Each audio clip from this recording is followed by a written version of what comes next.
Shalom, shalom para todos vocês, sejam muito bem-vindos aqui no canal do Ministério da Restauração. Para quem não me conhece, eu sou a professora Cássia Pereira e quero dar as minhas boas-vindas caso você esteja passando aqui pela primeira vez. Se este for o caso, eu te convido, caso você queira, a se inscrever em nosso canal e receber as notificações das nossas aulas. Aqui eu posto estudos bíblicos, análise de textos, tudo com base na visão da restauração. O que é a visão da restauração? Quando eu digo que os meus fundamentos, as minhas aulas são todas voltadas para essa visão, a visão da restauração significa dizer voltar às raízes da nossa fé.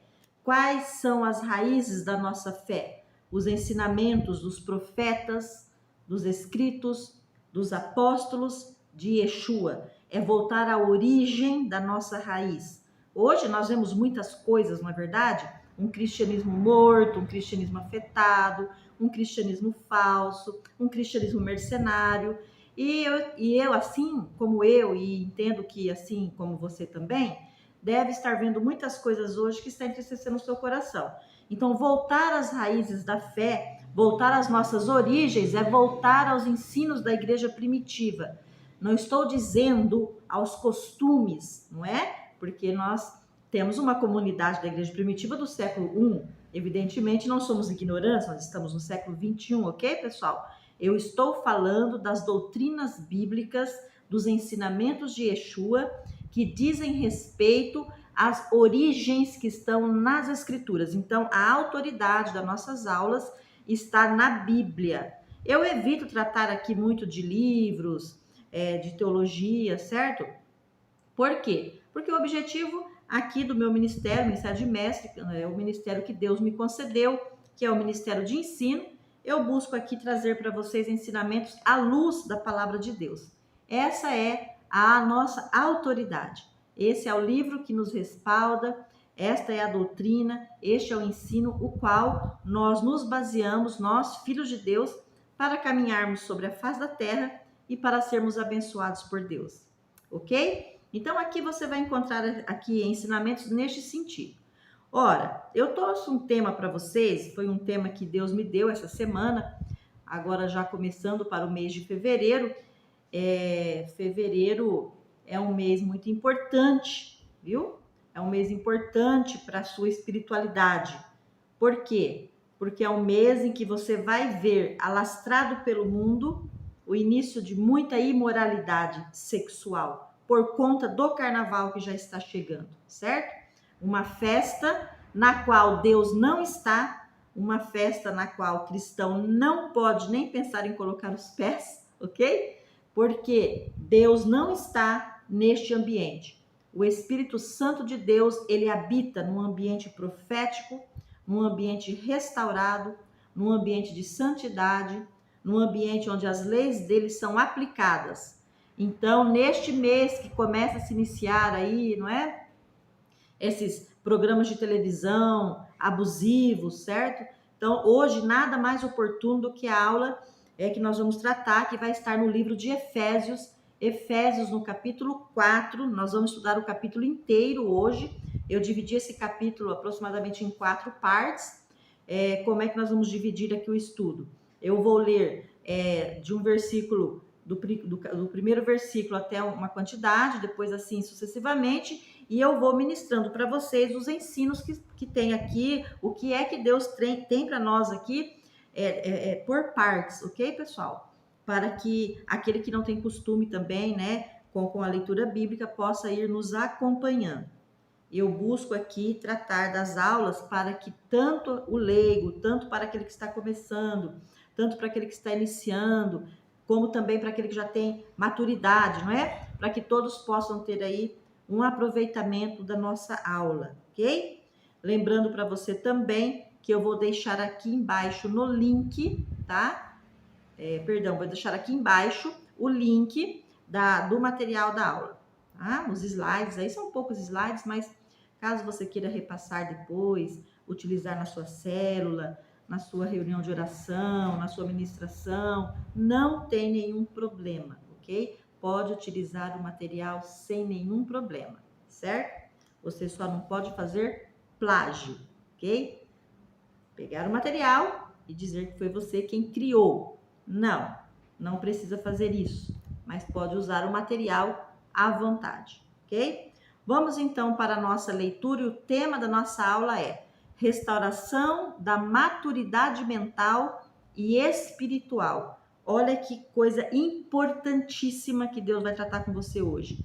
Restauração da maturidade mental e espiritual. O que o apóstolo Shaul, o apóstolo Paulo, Shaul é o nome original dele em hebraico, não é? Saulo era no grego e Paulo em romano.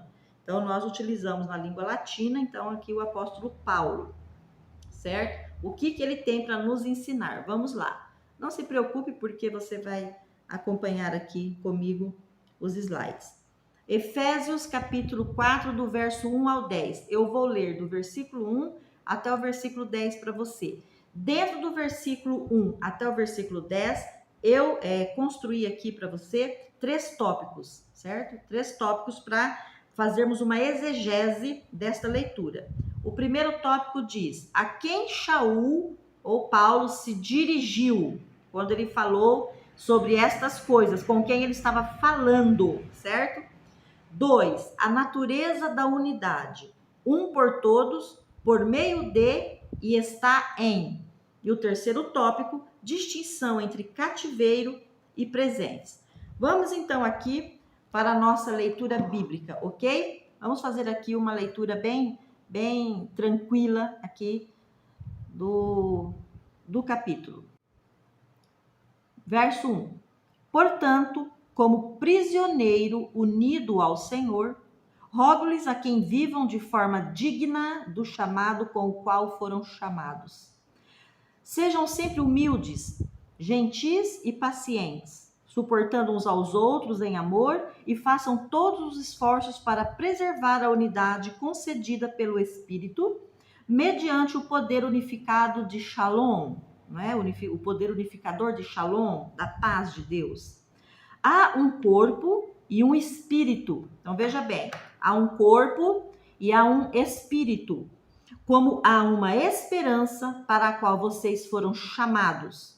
Há um só Senhor. Observe aqui essa instrução. Há um só Senhor. Não existe outros senhores. Existe somente um Senhor. Okay? Somente uma confiança, uma imersão e um Deus, Pai de todos. Observe aqui, somente um Senhor e um Deus.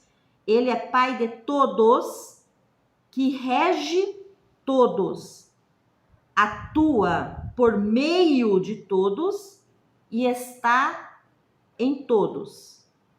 Entretanto, então tem uma vírgula aqui depois do ponto final. Entretanto, cada um de nós recebeu graça conforme a medida generosa do Messias. Essa é a razão pela qual se diz: depois que ele subiu às alturas, levou cativo o cativeiro e deu presentes à humanidade. O que a expressão ele subiu pode significar, senão que também havia descido inicialmente a parte inferior, que é a terra? Aquele que desceu é o que subiu, muito acima do céu, a fim de encher todas as coisas. Além do mais, ele concedeu a algumas pessoas como missionários, algumas como profetas, outros como proclamadores das boas novas e outras como pastores e mestres. Sua tarefa é preparar o povo de Deus para a obra de edificar o corpo do Messias. Vamos até aqui, porque aqui eu ultrapassei, perdão. Voltando aqui. Aquele que desceu é o que subiu, muito acima do céu, a fim de encher todas as coisas. Vamos parar aqui, que é o versículo 10, perdão, eu li um versículo a mais. E vamos agora, então, tratar aqui da ministração dessa aula, tudo aquilo que o apóstolo Paulo quis dizer aqui. Quando Paulo estava ministrando este ensinamento, ele estava falando com os efésios, tá? Com a igreja de Éfeso, na Ásia, certo? era uma comunidade messiânica ali que havia sido implantada. Então, ele, como doutrinador, certo? Ele estava trazendo instruções para aquela comunidade. E ele traz, então, uma explicação muitíssimo importante, certo? Sobre como nós devemos nos proceder depois que nós temos um conhecimento, certo? Da pessoa de Cristo. Ora, eu vou falar uma coisa aqui para você. Vamos analisar aqui. Quando ele diz assim, que há um só corpo, ele está tratando da igreja, certo? Existe só um corpo no qual Deus reconhece. Existe um corpo que ele reconhece. Ora, eu tenho um corpo. Minhas filhas têm outros corpos, outras pessoas têm outros corpos. Cada ser humano tem um corpo. Ele está dizendo aqui que existe um corpo. Então, existe um corpo no qual Deus reconhece. Um corpo que Deus conhece. Um corpo no qual Deus vai atuar. Que corpo é esse? A igreja. E quando eu digo a igreja, eu digo num todo.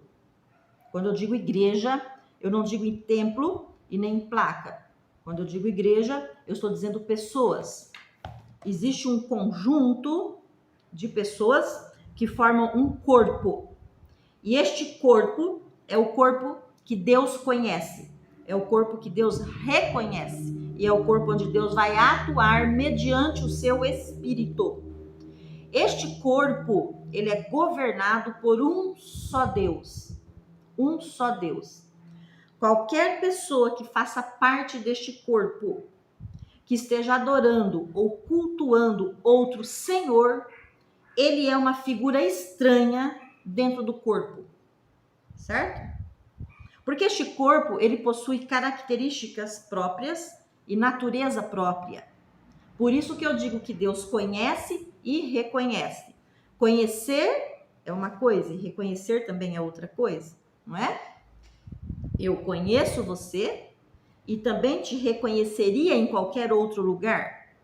Então, Deus te conhece aqui onde você está, Deus me conhece onde eu estou e também me reconheceria em qualquer outro lugar por onde eu vá. Por isso, Paulo vai fazer uma exortação a princípio. Ele diz assim: vocês que agora são prisioneiros, entre aspas, vocês que são prisioneiros unidos em Cristo, vocês devem viver de forma digna a esse chamado. Então, quando Jesus chamou você mediante a graça e ele enxertou você no corpo dele, e ele enxertou você neste corpo, certo? Ele disse assim para você, que agora você precisa caminhar de forma digna a esse chamado. E que forma digna seria essa? Então, Paulo vai trazer aqui algumas características e você vai precisar agora trabalhar esses aspectos na sua vida, porque isso se chama maturidade mental. A maturidade mental que deve chegar em você, onde a sua mentalidade precisa ser restaurada e você precisa começar a atuar conforme os ensinamentos que a Bíblia está dizendo. E o apóstolo Shaul, o que significa ser apóstolo? Emissário. O que o apóstolo está dizendo? Como você deve viver agora dentro deste corpo, como você deve se comportar neste corpo, e como você deve se comportar consigo mesmo e com a sociedade, com as pessoas que estão ao seu redor. De forma humilde. O que é ser humilde? Ser humilde não é ser idiota. Ser humilde não é ser abobalhado. Ser humilde não é ser o pateta da comunidade. Não é isso que a Bíblia está dizendo, não. Ser humilde é saber o seu lugar. Quando nós somos humildes, nós sabemos o nosso lugar. Então, eu sei qual é o meu lugar no corpo, e eu sei qual é o lugar de Deus, e eu sei qual é o meu lugar diante de Deus. Então, ter humildade é saber o seu lugar. Quando você trabalha numa empresa e você exerce um cargo, existem cargos que vão estar abaixo do seu e cargos que vão estar acima do seu. Então, qual é a humildade que você tem que saber? Qual a humildade que você tem que ter? Saber qual é o seu lugar. O que aquele cargo lhe permite, o que você pode fazer, até onde você pode ir, como é que você deve tratar os seus subordinados e como é que você deve tratar os seus superiores. como é que você deve tratar as pessoas e como você exige ser tratado. Então, isso é humildade, é saber o seu lugar e não ultrapassar limites, não ultrapassar fronteiras daquele lugar onde Deus te colocou, até onde você pode atuar e até onde você pode ir. Isso se chama humildade. E para ter isso, precisa ter maturidade espiritual e mental. E só Deus é quem restaura isso em você. Então, são esses os aspectos que ele está tratando aqui, sobre como nós devemos agir e ser dentro deste corpo. Por isso a igreja está doente. Profeta não sabe lugar, pastor não sabe lugar, evangelista não sabe lugar, um toma a frente do outro, profeta não se sujeita a pastor, não é? E pastor não se sujeita a não sei quem, e porque o apóstolo é maior, porque aí começa aquela confusão. E a igreja está em desordem, certo? Em muitos aspectos, ok? Então, e não só, mas também dentro da sua casa, dentro do seu trabalho, dentro do seu ambiente, certo? Então, essa é a questão que Deus está tratando aqui. Sejam gentis e pacientes. O que é ser gentil? É ser educado acima de tudo. É não ser rude, é não ser grosseiro, é não ser mal educado, é não ser invasivo, é não ser ofensivo, é não quebrar corações, certo? É não humilhar pessoas, é não ser excessivo no falar, nem excessivo no comer, é ser uma pessoa educada, com etiqueta, com bom comportamento, com boa educação, porque Deus é um Deus educado e Yeshua era educado. O que Yeshua falou sobre o banquete? Quando você for convidado para um banquete na casa de uma pessoa importante, não se apresse a procurar o primeiro lugar. Espere ser chamado, espere ser indicado no lugar onde você vai se assentar, para que o dono da casa não venha e não peça para que você se levante e se assente em outro lugar. E você vai ser extremamente constrangido. Olha uma aula de etiqueta que Jesus estava dando aqui. Se ele estava ensinando isso, era porque era o que ele fazia. Era o que ele fazia. Jesus era educado, certo? Então nós devemos ser educados. E mesmo que nós não tenhamos recebido isso de família, nós temos que buscar agora ter. Hoje a internet oferece muito curso, hoje a internet oferece de tudo para nós. Tem tudo e mais um pouco nas redes sociais para que você seja uma pessoa instruída, inclusive educação gratuita para todos, ok? Muito bem. E pacientes também, suportando uns aos outros em amor, porque cada pessoa é distinta uma da outra, não é verdade? Então, se Paulo estava falando para os Efésios, Paulo está falando hoje para nós também. Porque se ele estava tratando desses aspectos, foram as debilidades que ele encontrou nessa comunidade, foram as fragilidades que ele encontrou nessa comunidade. Cada comunidade tinha uma natureza própria, um comportamento próprio. Os gregos tinham uma maneira de se comportar, os macedônios, não é? E os judeus, certo? Os africanos. Então, por onde ele andou, certo? A Roma, não é? Roma. Então, por muitos lugares que ele andou, cada comunidade tinha uma maneira de ser, uma cultura, e ele tinha que dialogar com essa cultura, com essas personalidades, com essas naturezas, não é? Na verdade, ele chegava em sociedades onde os homens eram a autoridade máxima, ele chegou em sociedades onde as mulheres tinham autoridade, certo? Então, ele tinha que dialogar com todo esse grupo diferenciado. E ele está dizendo assim que todo esse grupo, todas essas culturas, todas essas nações diferenciadas, elas fazem parte de um corpo único, um só corpo. Então, nós somos diferentes uns dos outros. E nós temos que ter maturidade para dialogar e caminhar entre pessoas. É o que ele está instruindo aqui. E a partir do momento que Yeshua entrou na sua vida, você vai ter que adquirir isso, certo? Estudando a palavra e buscando se aprimorar. Porque não adianta você se converter, descer as águas do batismo e continuar a mesma pessoa de antes, porque o batismo não muda uma pessoa. O batismo, ele é apenas um testemunho público da tua fé, tanto que uma pessoa vai para o céu sem batismo, certo? O batismo não é condição de salvação. Tanto vai para o céu sem batismo, como vai para o inferno com batismo, ok? Então, veja bem, agora, o batismo é só um testemunho público da tua fé, certo? Um ato profético de que eu estou deixando aquele homem antigo e vou buscar a ser uma nova criatura, um novo homem. Mas tem pessoas que continuam as mesmas coisas, certo? Nunca mudam nem a mentalidade, nem o espírito, nem o comportamento. E ainda usam as escrituras para se auto-justificarem das suas práticas pecaminosas. Lê do engano, não é mesmo? Então vamos lá. Então ele disse que esse corpo é um só e tem só um espírito que atua no meio deste corpo. Apenas um espírito pode se manifestar no meio deste corpo. E este espírito é o Espírito Santo de Deus. Qualquer outro espírito estranho que entre ali já não é o Espírito de Deus. Por isso que a igreja, e principalmente você, tem que pedir para Deus que Deus te dê discernimento de espíritos. Porque, gente, eu já fui para congressos, eu já fui para encontros.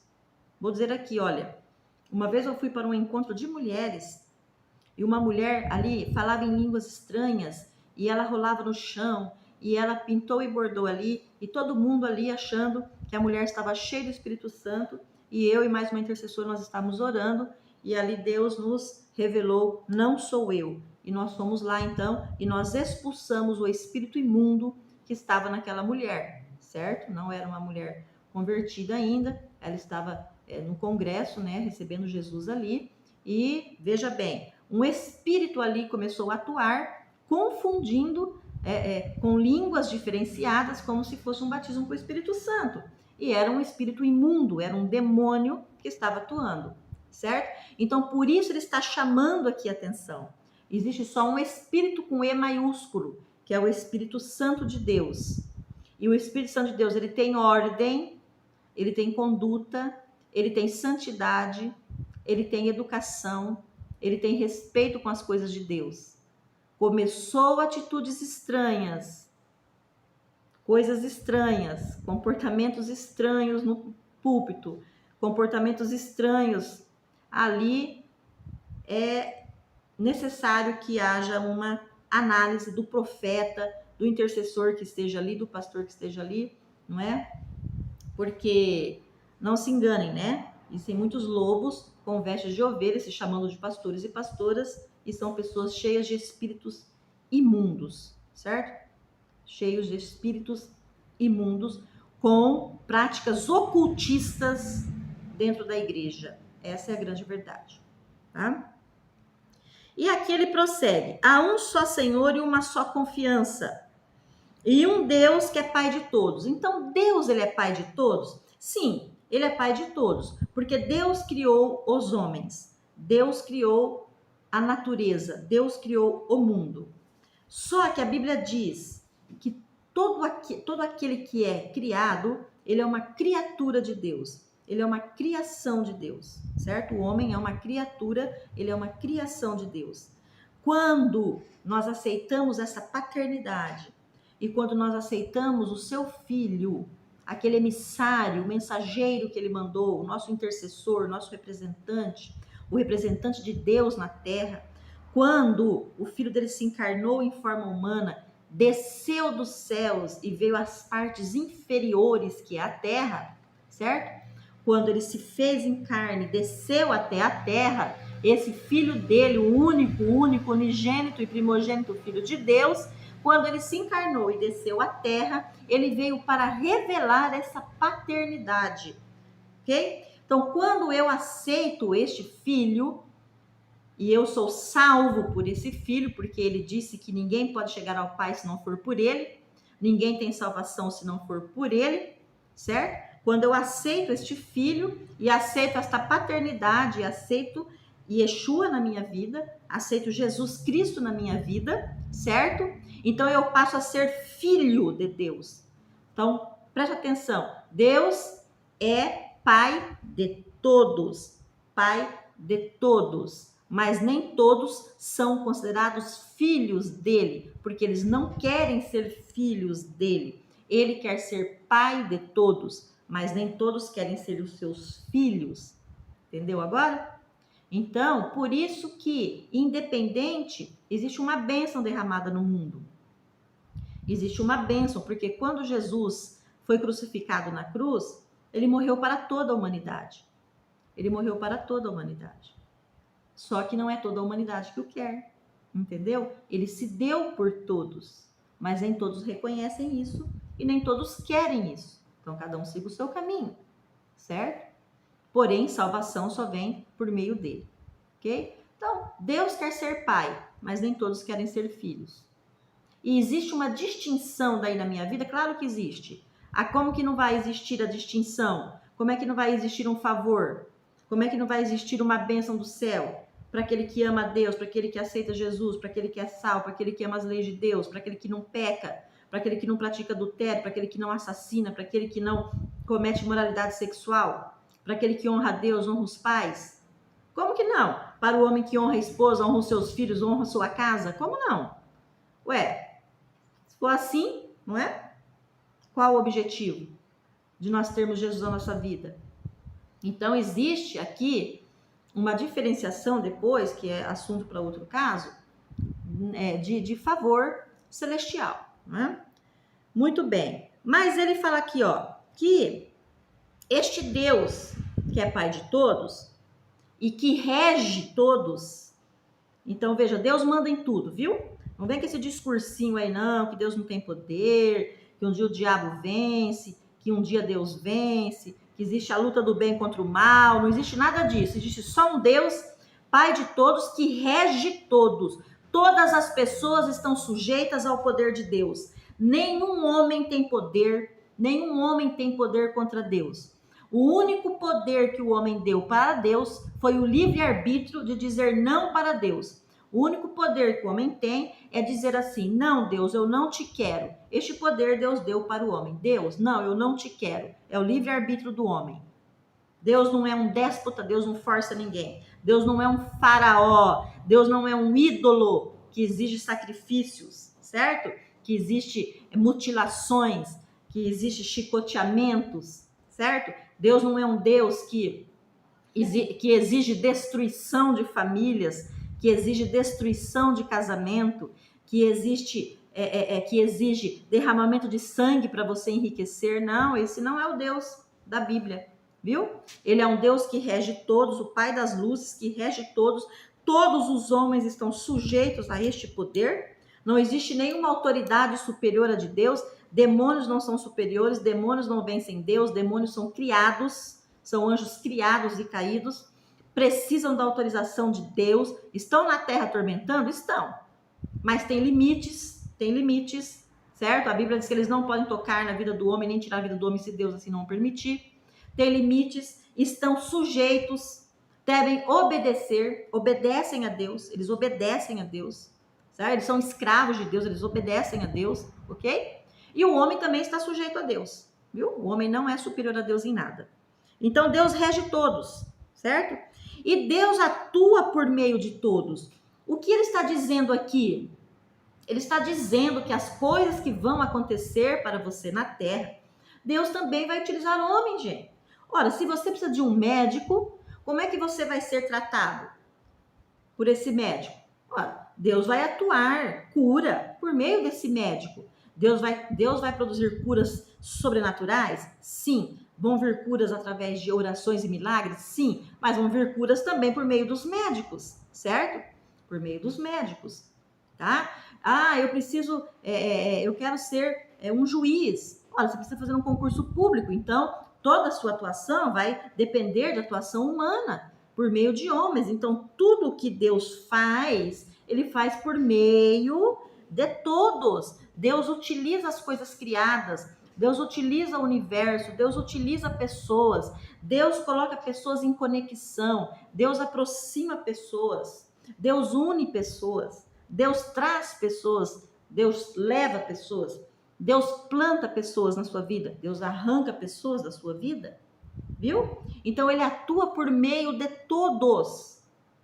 Ou seja, Deus é soberano e faz o que ele diz assim: olha, eu faço aquilo que me apraz, eu faço aquilo que eu quero, eu faço aquilo que eu gosto, eu faço aquilo que eu bem entender. Deus é soberano sobre todas as coisas. Por isso aqui, a natureza da unidade de Deus. Deus é um por todos que estão no corpo. Deus atua por meio de todos e Deus está em todos. Ora, aqui exige uma explicação. Deus está em todos em que sentido? Porque nós somos espirituais. Nós somos formados em 3 dimensões muito distintas: mente, corpo e espírito.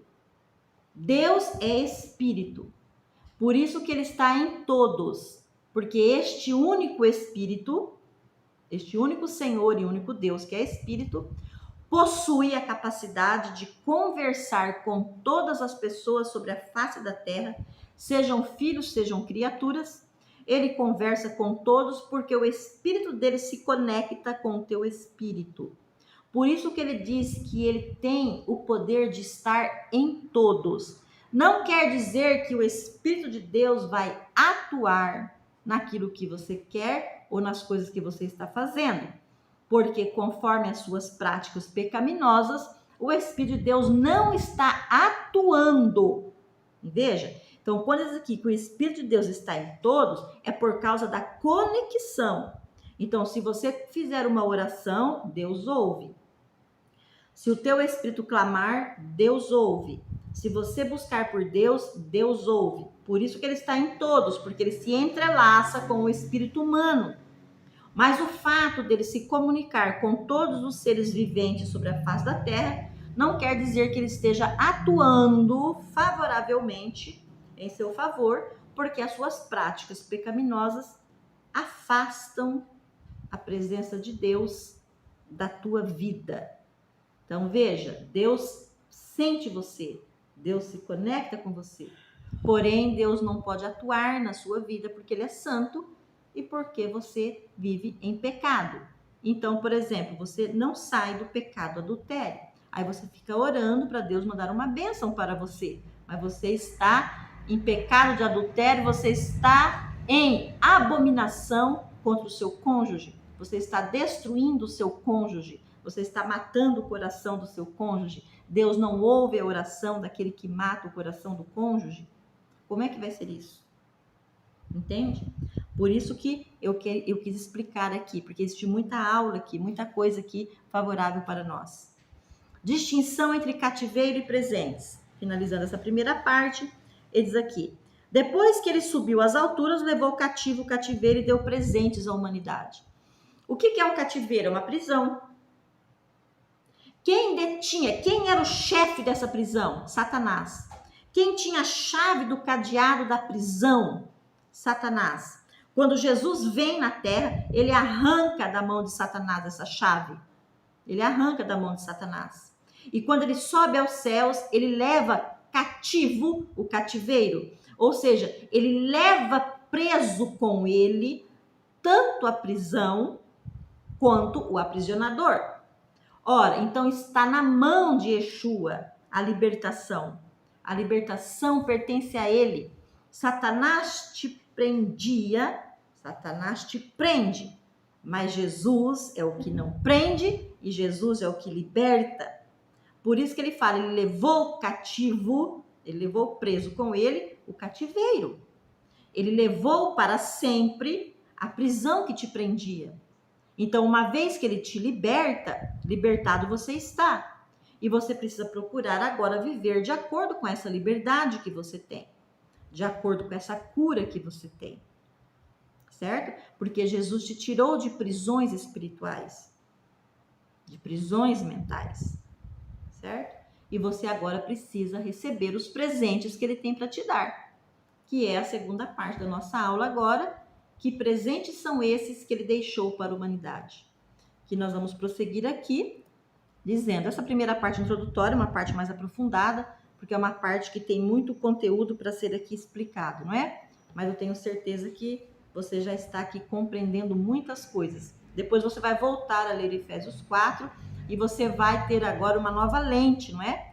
Porque depois dessa aula, Deus ele vai restaurar a sua mente, você vai ler o capítulo 4 de Efésios, e você vai aqui subtrair de novo para você muito ensinamento que você ainda não tinha enxergado, tá? Então, resumindo aqui, existe só um Deus, um só Espírito, um só corpo, um Deus que rege toda a humanidade, um Deus que é pai de todos, quer ser pai de todos, mas nem todos querem ser os seus filhos, certo? Mas é um Deus que submete todas as pessoas debaixo do seu poder. e é um Deus que atua por meio dos seres humanos para te favorecer, para fazer grandes feitos na terra. Olha os artistas, né? Os grandes pianistas, os pintores e tudo aquilo que você vê acontecer na terra. A ciência de Deus se manifesta no mundo por meio das pessoas, por meio das coisas criadas, entendeu? Então, ele é um Deus de unidade, de unidade. Quando você não está no corpo, você está fora desta unidade. E aí, onde estão os presentes? Vamos lá. Efésios 4, agora nós vamos do verso 11 ao verso 16, que diz: a natureza e responsabilidade dos 5 ministérios. Então, no 11 fala aqui: além do mais, ele concedeu algumas pessoas como emissários. Emissários aqui é apóstolo. Este é o significado da palavra apóstolo. Emissário, aquele que foi enviado, certo? Emissários, algumas como profetas, outros como os proclamadores das boas novas. Quem são os proclamadores das boas novas? Os evangelistas, os missionários, tá? Outros como pastores e mestres. Sua tarefa é preparar o povo de Deus para a obra de edificar o corpo do Messias. Olha que coisa maravilhosa que ele está falando aqui. Então, se existe um corpo, este corpo precisa ser trabalhado. Este corpo precisa ser melhorado. Este corpo precisa ser instruído.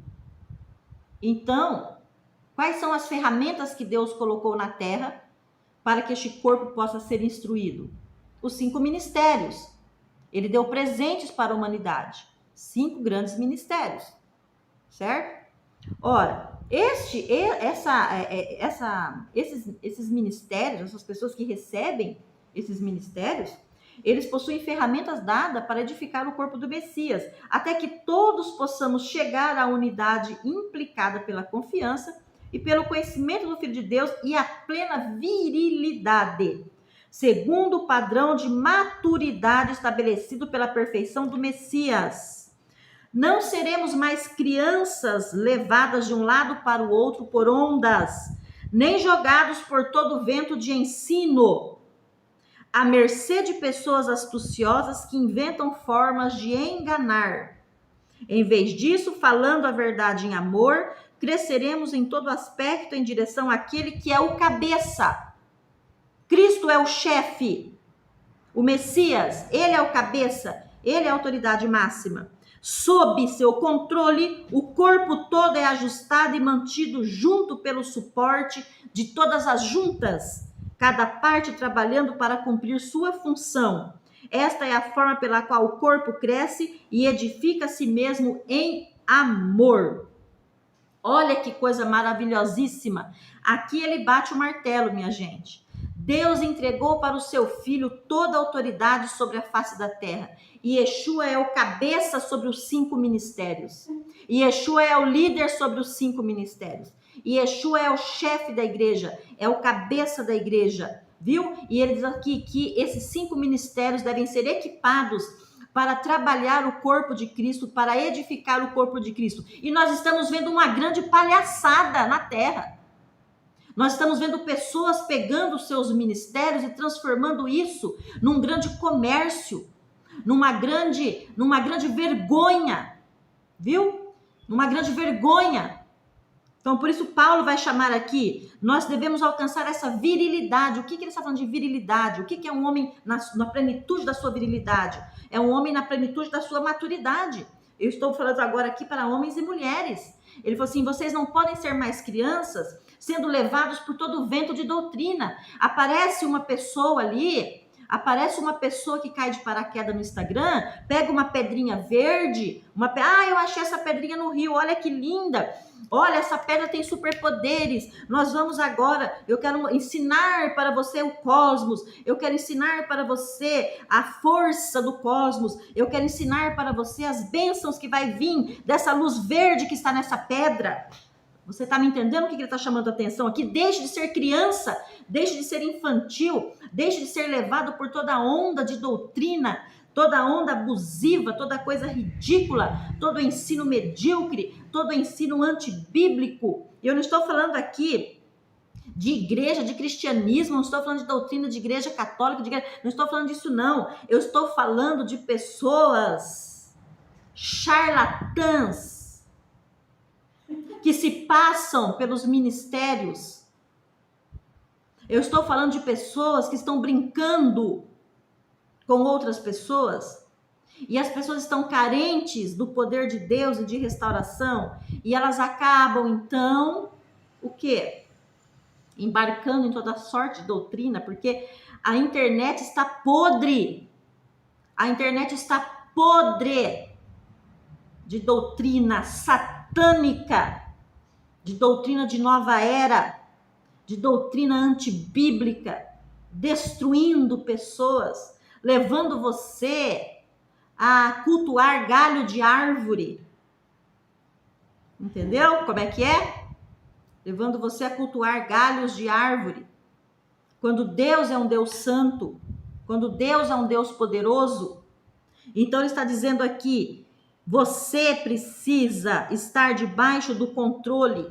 Então, apóstolos que estão se autodenominando apóstolos quando Deus nunca o enviou para nada. Profetas que estão se autodenominando profetas na internet, mas na verdade possuem espíritos de adivinhação. Essa que é a verdade. Estou falando aqui aleatoriamente para alguém? Não. Deus não fala aleatoriamente para alguém, Deus é um Deus específico. Se você quer saber se esse profeta de Deus, olha o fruto dele na internet, olha o ministério dele na internet, olha a produção dele, olha a vida dele, o casamento dele, os filhos dele, olha a semeadura e a colheita dele. Você vai poder ver claramente se Deus está ou não na vida dessa pessoa. Agora que nós temos aí um monte de profeta, um monte de profetisa, um monte de mulheres aí com espírito de adivinhação na internet. Nós temos aqui pastores e pastoras ungidos quando Deus nunca ungiu. Ungidos nem sei por quem. Qualquer um que aparece, ele me ungiu pastor, disse que eu tinha um chamado, me ungiu pastor, me ungiu pastora. Nem preparado você estava ainda para o ministério. E você não está nem preparado nem para você mesmo, nem para a sua casa. Pastores e pastoras com vidas destruídas, casamentos destruídos por falsas doutrinas, por falso ensino, por ensinamentos totalmente equivocados das escrituras, interpretações absurdas da palavra de Deus, levando a toda sorte de destruição da igreja. É isso que Paulo está falando, ele detectou isso, por isso ele está ensinando, certo? Evangelistas que Deus levantou evangelistas para evangelizar mundo afora que estão desprezados, que estão passando fome, igrejas, eu já vi igrejas mandando seus missionários e seus evangelistas mundo afora, olha, vai com Deus, nós não vamos mandar nada para você não, porque você tem que depender de Deus, porque quando Deus mandou os dois missionários andarem juntos lá, levar só um embornalzinho, não depender de nada, fazendo interpretações erradas, viu? Só que aqueles emissários, eles iam e voltavam. Quando Jesus mandou os emissários, ele mandou aqueles emissários para lugares específicos. E eles foram. Deus falava até assim, você vai se encontrar com pessoa, fulano vai se encontrar com você vai encontrar tal pessoa no meio do seu caminho, fulano vai te dar pão. Ora, veja bem, Deus é um Deus de ordem, não é assim que as coisas funcionam. Entende? Então, presentes que Deus deu para a humanidade, ministérios, porque quando o ministério vem de Deus, acontece. Agora, quando o ministério é autoproclamado, aí não acontece nada e, inclusive, vem uma avalanche de destruição. O mestre, ministério de mestre. Ora, Deus me deu o ministério de mestre, agora eu recebi uma unção de revelação da palavra, vou sair por aí ensinando de qualquer jeito. Não!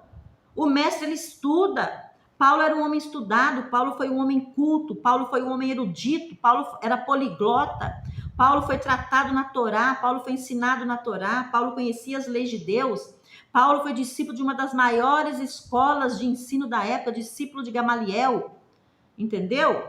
Mestres hoje que estão ensinando, tem que estudar sim, tem que fazer curso, tem que ter cultura, tem que falar bem, tem que ser educado, tem que ter etiqueta sim, tem que ser respeitoso. O reino de Deus é um reino de prosperidade. O reino de Deus, ele é um reino de bênção. O reino de Deus não é um lixo. O reino de Deus não é uma coisa qualquer. O reino de Deus não é uma coisa medíocre. O reino de Deus é uma coisa muito grande, é uma coisa muito importante. O reino de Deus é a coisa mais importante que existe na face da terra. O reino de Deus é muito mais importante do que o reino dos homens. E a Bíblia fala que ele zela pelas coisas dele, ele zela pelo bom tesouro dele, ele zela pelo reino dele, ele zelou pelo filho dele, ele zela pela igreja dele. Deus não é um senhor, ele é um rei, ele é um soberano, ele é o imperador do mundo, ele é o rei do mundo. Todas as coisas estão debaixo dos pés de Deus, e ele elevou o seu filho Yeshua acima de todas as coisas, e assentou ele à sua direita, e deu para ele todo o poder sobre a face da terra, sobre os anjos, sobre os demônios, sobre os homens, sobre todas as coisas criadas. Todos os ministérios estão abaixo dos pés de Jesus Cristo. Se você se autoproclamou debaixo de algum desse ministério, reveja a sua posição.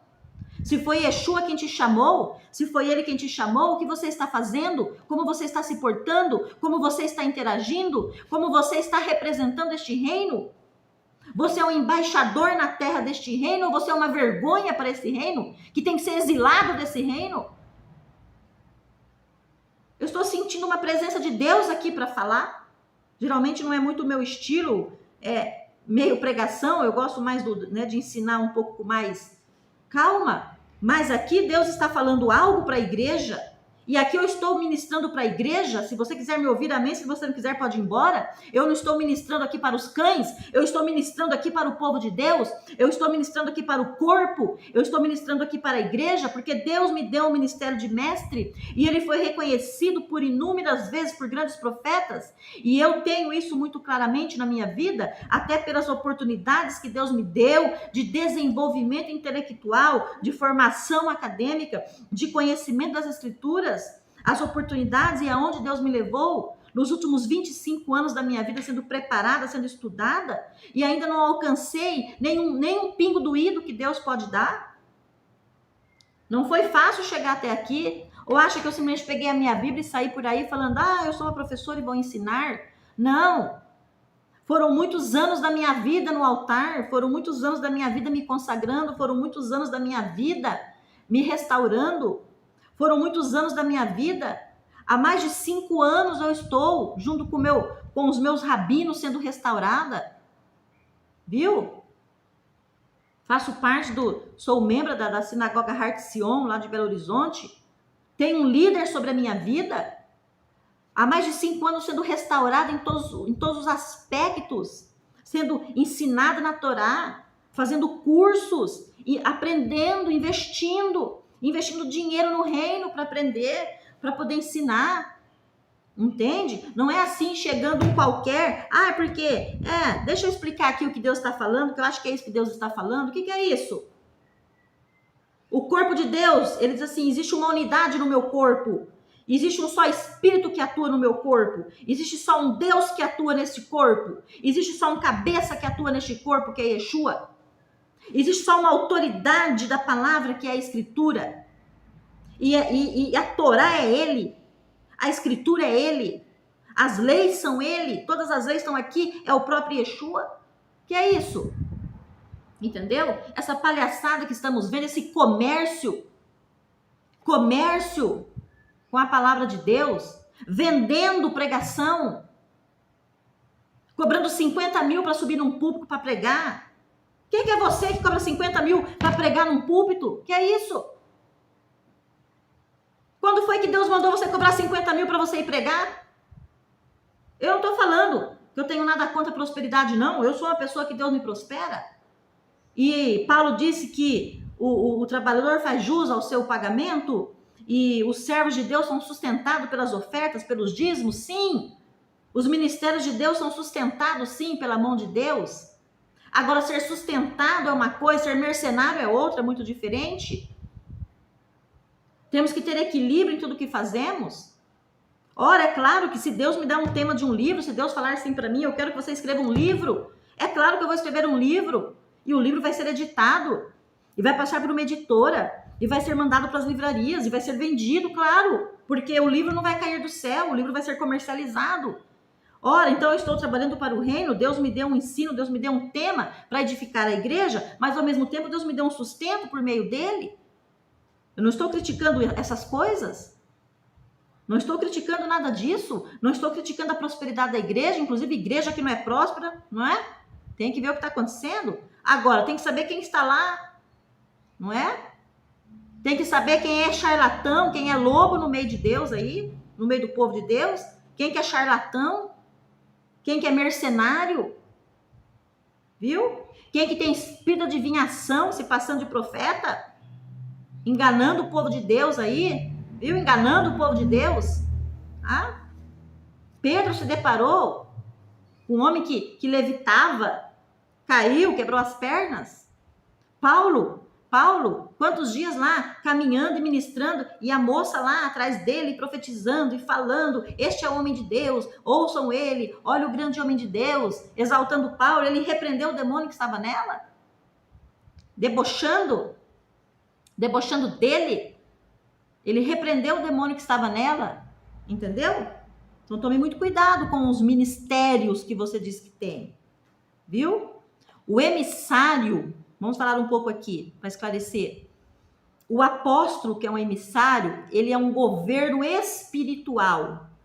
Ele é um governo espiritual para a igreja. O apóstolo é um governo espiritual. Então, apóstolo, Deus levanta apóstolo. Deus chamou os apóstolos. Deus chamou os seus 12 discípulos. Deus é quem chama apóstolo, não é? Então, veja bem, ele é um governo espiritual sobre o povo. Então, tem que ver quem que é esse apóstolo, não é? Porque se ele se auto-intitulou apóstolo, esse governo espiritual vai destruir você, né? Então, o apóstolo, ele é um governo espiritual. Por isso que Paulo chegava nas comunidades, ele era um governo espiritual. E ele colocava tudo nos eixos outra vez. E ele doutrinava, e ele ensinava, e ele acabava com os problemas. E ele colocava cada um no seu lugar, cada um no seu cargo. Certo? Você tem o profeta. Deus comissiona o profeta. Deus comissiona o profeta. Ele chama o profeta e levanta o profeta. O evangelista é ungido, tem que ungir, tem que dar cobertura espiritual para o evangelista, liberar o evangelista para pregar a palavra. Jesus liberou os emissários, Jesus mandou os discípulos, autoridade espiritual, governo espiritual manda. Pastores também, pastor é um governo espiritual na igreja. Pastor é um governo espiritual na igreja.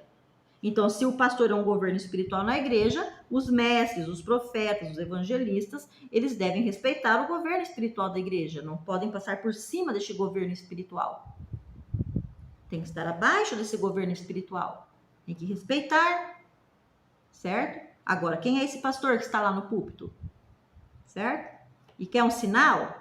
Quando você tiver um lobo no púlpito, a primeira coisa que ele vai fazer é matar o ministério profético da igreja, porque ele não quer profeta para revelá-lo dentro da igreja. E o mestre, que também Deus chama o mestre. Deus chama o mestre para ser mestre. É uma unção de Deus que derrama sobre a pessoa, é um presente. Deus chama você para ser cientista, Deus chama você para ser médico, Deus chama você para ser um pianista, Deus chama você para ser um agrônomo e Deus chama você para ser um professor, para ser um mestre. E se você tem que ser um mestre da palavra, tem que vir uma unção sobre a sua vida. Tem que vir uma unção. E quando é que eu sei que Deus está na vida desse mestre?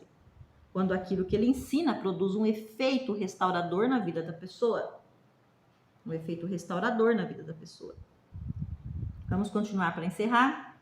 Efésios do 17 ao 25. Desenvolvendo sua maturidade espiritual, a progressão do espírito de sensualidade, da imoralidade sexual e restauração da natureza humana. Ele diz aqui vai pegar um pouco, hein? Aqui vai pegar um pouquinho. Mas nós vamos fazer o seguinte, nós vamos encerrar essa primeira parte do vídeo e nós vamos agora dividir o vídeo na parte 2, certo? Para que o vídeo não fique muito longo, nós vamos agora dar continuidade na parte 2 do vídeo.